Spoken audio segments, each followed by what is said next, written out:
Assalamualaikum warahmatullahi wabarakatuh. Di video kali ini, saya akan membawa Anda menelusuri jejak kehidupan dan keindahan di Provinsi Banten. Selamat datang di Banten yang dulunya adalah kota pelabuhan yang ramai. Tempat huni orang Kanekes dan gubernur perempuan pertama di Indonesia. Habitatnya badak bercula satu, dan tanaman langka koko leceran. Tempat berdiamnya Gunung Halimun yang jadi saksi kisah cinta pasangan elang Jawa bernama Prabu dan Ratu.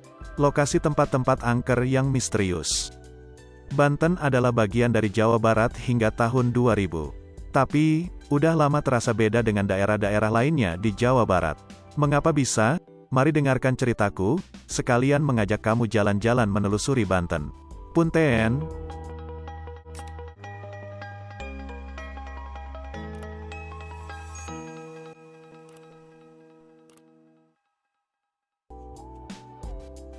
Beribu kota Serang, Banten berada di ujung baratnya Jawa, dulunya bernama Bantam, kota pelabuhan yang ramai dan makmur.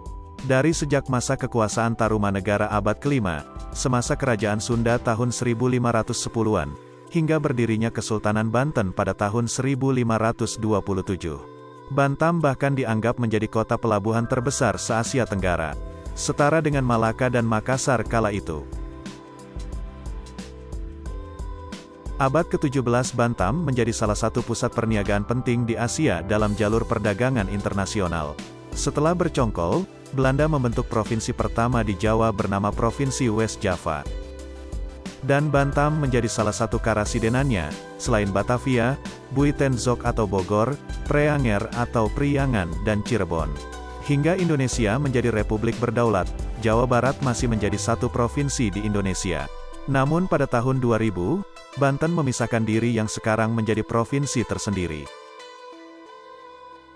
Terdiri dari 4 kota, 4 kabupaten, 155 kecamatan, 313 kelurahan dan 1328 desa. Kamu yang pernah ke Banten pasti nyadar, kalau bahasa yang dominan di daerah ini adalah bahasa Sunda. Tapi, sebagian wilayah di Banten khususnya wilayah selatan bahasa Sundanya beda dengan bahasa Sunda Priangan atau Jawa Barat. Seperti yang kamu dengar saat berada di Bandung, Bogor, Garut, Cianjur dan sebagainya.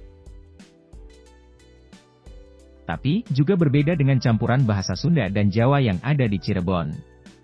Pertama, ini dipengaruhi oleh sejarah invasi Mataram yang tidak sampai ke daerah Banten. Hanya bisa menguasai daerah Jawa Barat di wilayah Priangan. Di bawah kekuasaan Mataram wilayah Priangan mengadopsi beberapa hal termasuk bahasa Jawa yang banyak digunakan di Jawa Tengah dan Jawa Timur. Bisa dilihat dari banyaknya serapan bahasa Jawa dan pembagian bahasa halus dan kasar. Banten otomatis tidak terpengaruh bahasa Jawa Mataram. Khusus di daerah selatannya adalah wilayah yang cukup tertutup dan masih dihuni masyarakat adat Baduy dan orang Kanekes, yang masih menjaga ritual dan budaya lamanya. Mereka malah menggunakan bahasa Sunda kuno. Di masa modern, antara Banten dan Jawa Barat masih sangat terasa hingga ke masyarakatnya. Jika Jawa Barat menjadi provinsi yang cukup berkembang, Banten dianggap sebagai wilayah yang tingkat kesejahteraannya di bawah standar. Bagian utaranya berbatasan dengan Laut Jawa dan berdekatan dengan ibu kota. 3 wilayahnya saja masuk dalam kawasan megapolitan, yakni Kabupaten Tangerang, Kota Tangerang dan Kota Tangerang Selatan. Kawasan-kawasan inilah yang dijadikan sebagai pusat industri di Banten. Dulunya, Tangerang masuk dalam kawasan pelabuhan Sunda Kelapa, yang ramai oleh hilir mudik perdagangan global. Wilayah ini sekarang menjadi kota terbesar di Banten dan ketiga di kawasan Jabodetabek setelah Jakarta dan Bogor. Banten dulunya adalah kota pelabuhan bagian baratnya berbatasan langsung dengan Lampung. Sebagai pintu gerbang Pulau Jawa dan Sumatera, Banten menjadi penghubung utama jalur perdagangan Jawa-Sumatera. Pelabuhan Merak di kota Cilegon, yang dilintasi jalur Pantura adalah peninggalan kolonial Belanda yang menjadi kunci lancarnya perekonomian di Pulau Jawa. Dan bisa menyeberang langsung ke kota Lampung, memudahkan hilir mudik komoditi yang juga banyak dihasilkan di Banten. Dari pala, panili hingga cengkeh. Juga penghasil kelapa dan melinjo hingga Banten menjadi wilayah penghasil emping melinjo yang penting. Pelabuhan Merak di kota Cilegon sangat berdekatan dengan Pelabuhan Internasional Tanjung Priok. Hal ini memudahkan ekspor komoditi. Bagian utara ini juga tempat berdirinya Kesultanan Banten yang bercorak Islam. Hasil dari perluasan pengaruh dan kekuasaan Kesultanan Demak tahun 1225. Di masa kejayaan Kesultanan Banten inilah Banten menjadi pusat Islam di masa lalu. Sedangkan di bagian selatannya, adalah tempat bernaungnya masyarakat adat Baduy. Atau lebih tepatnya disebut orang-orang Kanekes. Berada jauh di pedalaman Lebak. Orang Kanekes masih menyimpan dan menjaga kearifan lokal mereka. Orang Kanekes dikenal dengan pakaian hitam-hitam, hampir serupa dengan orang Kajang. Di Sulawesi Selatan.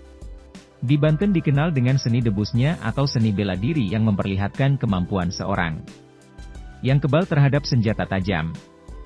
Bagian selatan Banten, fotografinya berkarakter perbukitan. Banten juga tempatnya lokasi wisata yang menarik dan bernuansa hijau. Seperti Taman Nasional Ujung Kulon di Kabupaten Pandeglang. Taman nasional yang memiliki banyak tipe ekosistem, hutan hujan tropika, hutan mangrove, hutan pantai, hutan rawa dan padang rumput. Taman Nasional In. I juga tempat berlindungnya flora dan fauna yang beragam. Termasuk badak bercula satu dan tanaman langka kokoleceran. Di Pandeglang ini juga terdapat tempat wisata Pantai Tanjung Lesung yang cantik. Dan yang lagi hit sekarang adalah Pantai Sawarna. Meskipun terbilang baru dalam dunia wisata bahari. Dan Gunung Krakato raksasa lampau yang letusannya menyebabkan perubahan iklim global dan sinar matahari redup selama setahun, juga melewati wilayah administrasi Banten. Gunung ini tepatnya berada di Selat Sunda di antara Pulau Sumatera dan Jawa. Oke. Sampai di sini kita harus bertolak dari Banten ke wilayah lainnya nih. Kita akan kembali berjalan-jalan ke sini di video yang lain. Terima kasih telah menemaniku berjalan-jalan, sampai jumpa lagi. Hatur nuhun.